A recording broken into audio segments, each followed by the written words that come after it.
All right, welcome back to Saturday mornings here on Money FM, our international news review with Steve Okun. Steve, welcome back. We've got a few little audio issues, but we're going to try and make it work with you. How you doing? You know, I come in and the lights go out. We do the show. The sound goes out. I'm the Dr. Strange of the international news.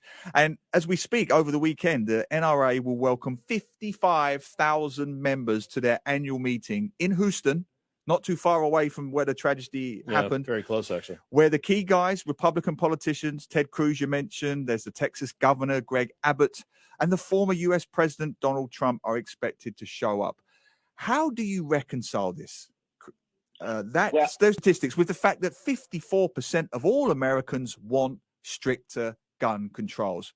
What's going on? Well, and you know, again, you look at the irony when Donald Trump has addressed, I'm not sure when it takes place, the NRA, guns are banned during Trump's speech. You cannot bring a gun in to see Donald Trump. So yeah, it's okay. We'll ban guns when Donald Trump is there, but we won't ban guns in schools. We won't ban guns from people who have mental illnesses. We won't ban guns from 18-year-olds, even though you can't drink till you're 21, but you can own a gun when you're 18. Now, maybe there's a little bit of a change coming because Neil, the governor of Texas, all of it said, well, I've got a scheduling conflict. I've got to go be, at the school where the tragedy took place. The lieutenant governor dropped out. Donald Trump, of course, did not. But even, the music was supposed to be, they had these people providing music, and Don McLean, I'm sure, Neil, most of the listeners don't because his last hit was more than 50 years ago. Everybody knows American Pie. Everyone knows American Pie. Exactly. But he pulled out. And this is a guy who hasn't had a hit in half a century, but he pulled out of the. So maybe we'll get a little bit of a change. Florida, after the tragedy there, at Parkland, the governor, who's now a Republican senator, he raised the age from 18 to 21 in Florida. And so no law is going to fix this problem in the United States, Steve, not when you have more guns than people, but maybe we'll get a little something out of the Congress. But Steve, can I just ask you a more philosophical and arguably blunter question?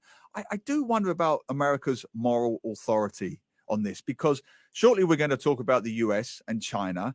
And the US, because of its economic and military position, will often say, right, China can't go into Taiwan, and this country needs to do that, and Myanmar needs to do this, and China needs to do that as a global superpower. And yet you almost have people saying, hang on a minute, can you really pontificate to the rest of the world when you can't even keep children safe in elementary school?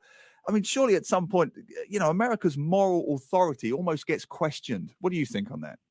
You're 100% right. And it does undermine the moral authority of the United States. The people in Washington don't think that way. I mean, I just did an interview on Voice of America for Biden's trip, and the reporter, the White House correspondent for VOA, and I were emailing back and forth. And I said, look, you know what I'm going to do this weekend? I'm going to talk guns on Saturday. I'm going to talk guns because I'm going to be on Monday morning, with Elliot.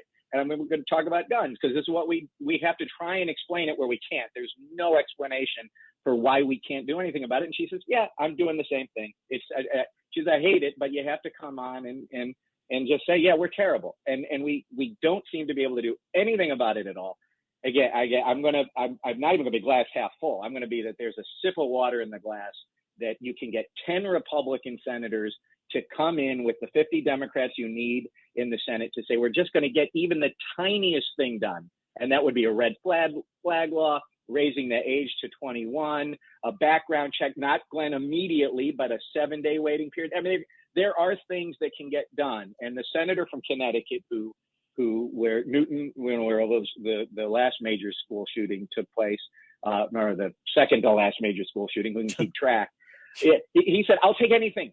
I'll take anything at all that you give me. Give me one thing and let's pass it. Well, the final comment I'll make on that, I've been to the site in Tasmania where Australia had its last big major shooting. You know what I'm going to say, Steve. They immediately brought in gun laws. Hasn't been a major shooting since. They did the same thing in the UK. Hasn't been a major shooting since.